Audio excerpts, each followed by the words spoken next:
خدا ان کے کلام اقدس میں سے آج سیکھیں گے خدا کے کلام کو کہ خدا آج ہم سے کیا کلام کرنے کو ہے۔ خدا ان کی شکر گزاری کریں گے جس نے ہمیں یہ وقت بخشا ہے کہ ہم اس کی شکر گزاری کریں لفظوں کے ساتھ، دعا کے ساتھ اور کلام کے ساتھ۔ خداوند کا بڑا ہی شکر ہے، وہ جو اپنے جلال کے لیے استعمال کرتا ہے، اس کی شکر گزاری ہو۔ آج شکر گزاری کے متعلق ہی ہم خداوند کے کلام اقدس میں سے سیکھیں گے۔ میرے ساتھ نکالیے زبور 119 اس کی 61ویں آیت۔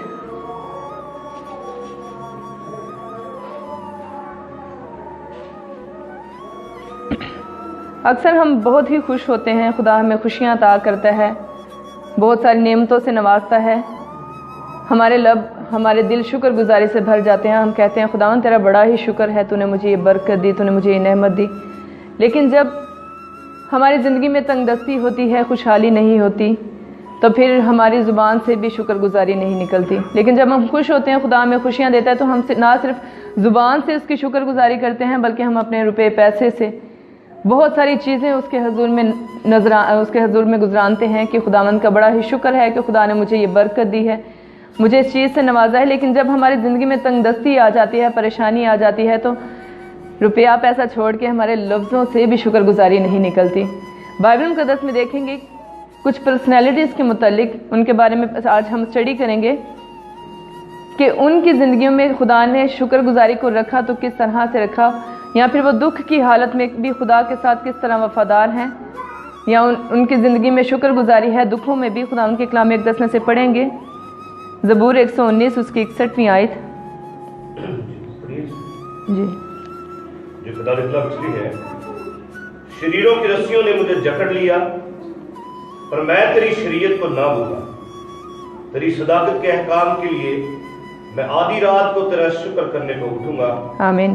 آمین۔ ہم نے پڑھا کہ شریروں کی رسیوں نے مجھے جکڑ لیا۔ زبور نویس لکھتا ہے کہ شریروں کی رسیوں نے مجھے جکڑ رکھا ہے، بڑے ہی دکھ کی حالت میں ہے، پریشانی کی حالت میں ہے، اذیت میں ہے، اور وہ کہتا ہے کہ شریروں کی رسیوں نے مجھے جکڑ رکھا ہے، پر میں تیری شریعت کو نہ بھولا۔ اس کی شریعت کیا ہے، اس کے احکامات کیا ہیں؟ تو کبھی خوف نہ کھا، تو بے دل نہ ہو۔ جب ہم بے دل ہو جاتے ہیں، خوف کھا جاتے ہیں، تو پھر ہماری زندگی میں سے شکر گزاری ختم ہو جاتی ہے۔ اکثر ہم کہتے ہیں جب ہم خوش ہوتے ہیں تو ہم بڑی خوشی کے ساتھ کہتے ہیں خداوند کا بڑا شکر ہے، اس کا بڑی کرامات ہے مجھ پر، بڑا رحم ہے مجھ پر۔ لیکن جب ہم دکھ میں ہوتے ہیں، پریشانی میں ہوتے ہیں، تو کوئی ہم سے ہمارا حال ہی پوچھے تو ہم کہتے ہیں بس کیا بتائیں آپ کو، ٹینشنیں ہی بڑی ہیں، پریشانیاں ہی بڑی ہیں، پھر ہمارے لفظوں سے بھی شکر گزاری نہیں نکلتی۔ زبور نویس یہاں پر کہہ رہے کہ شریروں کی رسیوں نے مجھے جکڑ لیا، پر میں تیری شریعت کو نہ بھولا، تیری شریعت کو نہ بھولا کہ خوف نہ کھا، تو پریشان نہ ہو، بے دل نہ ہو۔ آگے لکھے تیری صداقت کے احکام کے لیے۔ تیری صداقت، خداوند کا کلام برحق ہے، وہ ابد سے ابد تک یکساں ہے، اس کا کلام کبھی بھی جھوٹا نہیں ہو سکتا۔ اس کلام اقدس میں لکھے تیری صداقت کے احکام کے لیے، اس نے حکم جو ہمیں عطا کیے وہ سچے ہیں، برحق ہیں، وہ صادق خدا ہے، وہ اس چیز کی تعظیم کر رہا ہے خدا کے حضور کہ تیری صداقت کے احکام کے لیے میں آدھی رات کو تیرا شکر کرنے کو اٹھوں گا۔ نہ صرف وہ جاگتے ہوئے خداوند کی شکر گزاری کرتا ہے بلکہ وہ نیند کے وقت میں بھی، رات کے وقت میں بھی اٹھ کر اس کی شکر گزاری کرتا ہے، مصیبت میں بھی، پریشانی میں بھی۔ بائبل مقدس میں ہم جتنی بھی پرسنالٹیز کو دیکھتے ہیں، انہوں نے دکھوں میں بھی شکر گزاری کو نہیں چھوڑا۔ اگر ہم بائبل مقدس میں ہی ایک اور پرسنالٹی کے بارے میں دیکھیں تو اس کی زندگی میں بھی شکر گزاری ختم نہیں ہوئی۔ میرے ساتھ نکالیے دانیل نبی کا صحیفہ۔ اب دانیل کی زندگی میں کیا ہوا؟ بادشاہ نے حکم نامہ جاری کر دیا کہ جو بھی میرے اس 30 روز کے اندر جو بھی مجھ سے ہٹ کر کسی کے نام کی تعظیم کرے گا یا کسی اور معبود کی پرستش کرے گا تو اس کو ہلاک کر دیا جائے گا، اس کو مار دیا جائے گا، اس کو ہلاک کر دیا جائے گا۔ لیکن جب دانیل کو پتہ چلا کہ بادشاہ نے یہ حکم نامہ جاری کروا دیا ہے کہ جو بھی میرے سوا کسی دوسرے معبود کی عبادت کرے گا، پرستش کرے گا، تو اس کو ہلاک کر دیا جائے گا، اس کو سزا دی جائے گی، اس کو شیروں کی مان میں ڈال دیا جائے گا، تو دانیل کی زندگی میں کیا ہوا، دانیل نے کس طرح سے خدا کی تعظیم کی، یا پھر دانیل کے منہ کے الفاظ کیا تھے، بائبل مقدس میں دیکھیں گے۔ دانیل 6 باب اس کی 10ویں آیت تلاوت کر دیجئے۔ اب دانیل کا رویہ کیا تھا خدا کے ساتھ جب اس نے سنا کہ دستخط ہو چکے ہیں اس عہد پر کہ جو کوئی غیر معبود یا بادشاہ کے سوا کسی معبود کو سجدہ کرے گا تو اس کے ساتھ ایسا ہو جائے گا۔ جب اس کو پتہ چلا تو اس کا کیا رویہ تھا خدا کے ساتھ۔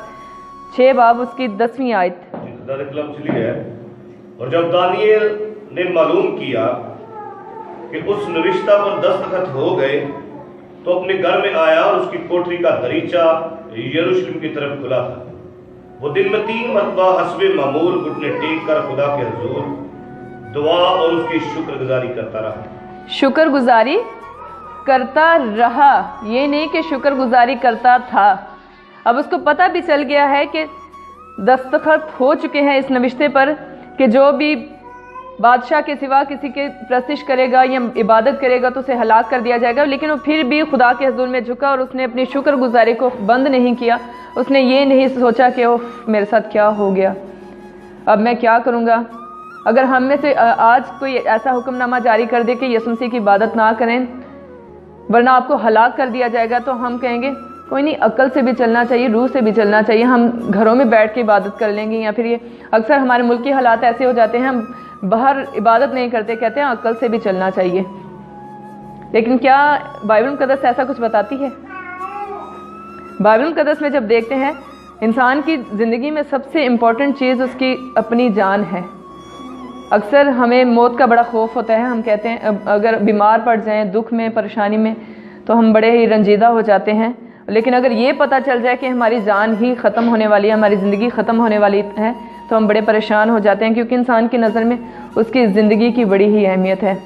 اور یہاں پر دیکھیں کہ دانیل کو پتہ چل گیا ہے کہ اس نوشتے پر دستخط ہو گئے ہیں، لیکن اس نے اپنی شکر گزاری کو ختم نہیں کیا، روکا نہیں ہے، بلکہ وہ حسب معمول ویسے ہی خداوند کی شکر گزاری کرتا رہا اور اس کے حضور میں جھکتا رہا۔ تو پھر جب وہ اسٹل خدا کے حضور میں جھک رہا ہے تو خدا نے بھی اس کو اکیلا نہیں چھوڑا، اس آزمائش میں اس کو اکیلا نہیں چھوڑا۔ اس کی شکر گزاری ختم نہیں ہوئی تو خدا نے اس کی برکت کو بھی ختم نہیں کیا یا پھر اس کا ساتھ نہیں چھوڑا، بلکہ خدا نے اس کو شیروں کی مان سے بھی چھڑا لیا۔ اس نے شیروں کے منہ ہی بند کر دیے۔ کب؟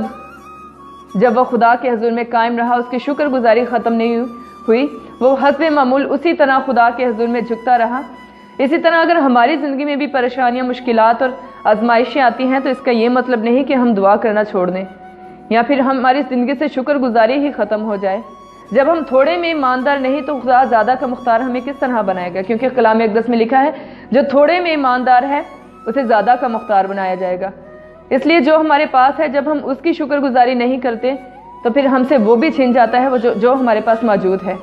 لیکن اگر ہم جو ہمارے پاس ہیں ہم اس کی شکر گزاری کرتے ہیں تو خدا ہمیں وہ چیزیں بھی عطا کرتا ہے جو ہمارے پاس نہیں ہے۔ کب؟ جب ہماری زندگی میں شکر گزاری ہوگی۔ اس لیے جو آپ کے پاس ہے اس کی شکر گزاری کو ختم نہ کریں، جو نہیں ہے وہ خدا جانتا ہے۔ جب آپ خدا کے ساتھ پیوست رہیں گے، اس کے ساتھ پراپر ٹائم خدا کو دیں گے، خدا کے ساتھ اپنے ریلیشن کو برقرار رکھیں گے، تو پھر خدا بھی ہمیں اکیلا نہیں چھوڑتا۔ وہ کہتا ہے میں تمہیں کبھی تنہا نہیں چھوڑوں گا، وہ ہمیشہ ہمارے ساتھ رہتا ہے۔